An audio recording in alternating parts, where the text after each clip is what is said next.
السلام علیکم. Journey towards PICS compliance. So PICS compliance کے لیے یا کسی بھی ریگولیٹری اسٹینڈرڈ کو کمپلائنس کرنے کے لیے سب سے پہلے یو مسٹ ہیو انٹینٹ. اگر if you have a will then there is a way.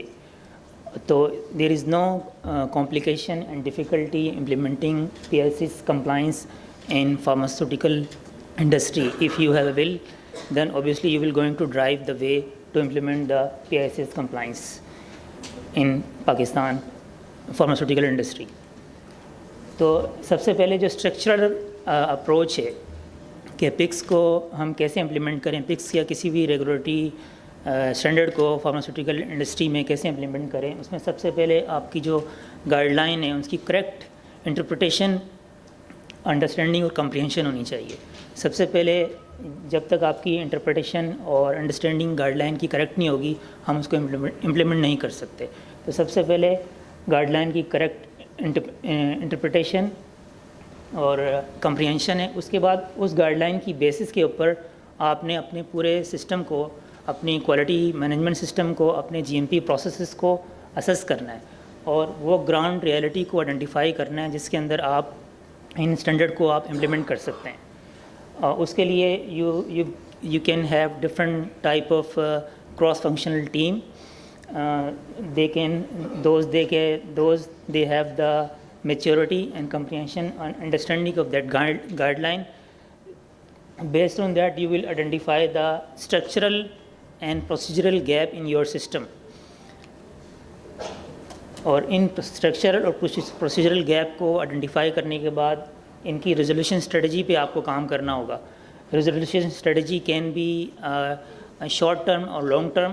Short term مین آپ کے جو پروسیسز ہیں، پروسیجرز ہیں وہ آپ کی گائیڈ لائن کے اکارڈنگلی ڈیفائن نہیں ہیں، اور لانگ ٹرم مین آپ کی facility design, flu, material management, different aspect جو ہیں وہ کریکٹ نہیں ہیں. تو اس کے لیے آپ کو پورا ایک فریم ورک دینا ہوگا. سیکنڈ یہ ہے کہ جب second part when you have done your assessment and based on assessment you identified your gaps and you have some of the gap you have fixed and some of the gap you will going to fix. اس کے بعد آپ کا جو ہے audit planning ہے کہ آپ نے آڈٹ کو کیسے پلان کرنا ہے PIC سے. اس میں سب سے امپورٹنٹ چیز ہے کہ آپ کی جو ٹیم ہے وہ کتنی میچیور ہے، آڈٹ کو کتنا ہینڈل کر سکتی ہے، اور اس میں آپ نے کس کو کیا ایکٹیویٹی دینی ہے ریپرزینٹ کرنے کے لیے. آپ کا کراس فنکشنل ٹیم ہونی چاہیے یا انڈیویجول ٹیم ہونی چاہیے. آپ نے ڈاکومنٹیشن کو کیسے پریزنٹ کرنا ہے، اور جتنا بھی آپ کا سسٹم ہے، ڈاکومنٹیشن سسٹم ہے، یا آپ کا ڈفرینٹ کنسرنز یا کوائریز ہوں گی ان کو آپ نے کس طرح ایویڈنس بیس، ٹریسیبلٹی اور ایکوریسی کے ساتھ ریپرزینٹ کرنا ہے. اور فائنلی جب بھی کوئی آڈٹ ہوتا ہے تو آڈٹ میں ہمیشہ آپ کی آبزرویشن لازمی آتی ہیں، مائنر میجر دونوں ہوتی ہیں. تو اور ریگولیٹر کے لیے سب سے امپورٹنٹ چیز یہ ہوتی ہے کہ آپ ان کو کیسے سیٹسفائی یا جسٹیفائی کرتے ہیں. اس کے لیے سب سے امپورٹنٹ چیز ہے کہ آپ کا کاپا جو ہے وہ کمپریہنسو ہونا چاہیے. صحیح کمپریہنسو کاپا مینس آپ کا وہ جو بھی آپ کی آبزرویشن ہے یا وہ کسی سنگل پوائنٹ کو جا کے ایڈریس نہ کر رہی ہو. صحیح ہے، وہ جو آبزرویشن آپ کی آئی ہے اس کو آپ نے اس طرح آئیڈینٹیفائی کرنا ہے کہ اس کے روٹ کاز کو آئیڈینٹیفائی کرنا ہے، اور وہ آپ کی کاپا میں نہ صرف وہ پوائنٹ فکس ہو رہا ہو بلکہ اس کا کاز بھی فکس ہو رہا ہو. تو جو مینلی جو PIC's انسپیکشن کی جو فوکس ایریا ہے اس میں PQS میچورٹی ہے کہ آپ کا فارماسیوٹیکل کوالٹی سسٹم جو ہے کمپریہنسولی کتنا میچیور ہے اور امپلیمنٹڈ ہے، کیونکہ pharmaceutical quality system is the driving force for the quality in pharmaceutical industry. اس طرح آپ کے یوٹیلٹیز ہیں، کنٹامنیشن کنٹرولز ہیں، validation qualification, computer system validation, overall آپ کے جو پروسیسز ہیں، پروڈکشن اور quality control processes, material handling, and whatever you have submitted as a dossier should be able to verified by the auditor when they are coming to inspect you.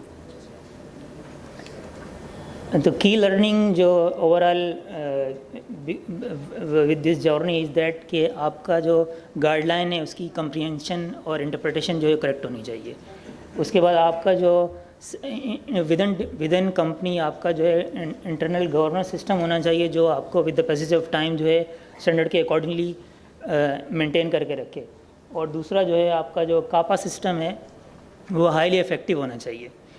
And you must have a competence framework کہ آپ کے جتنے بھی resource ہے right person at right resource with right qualification should be in place. Only then we will be able to proceed with the compliance with PIC's guideline. Thank you.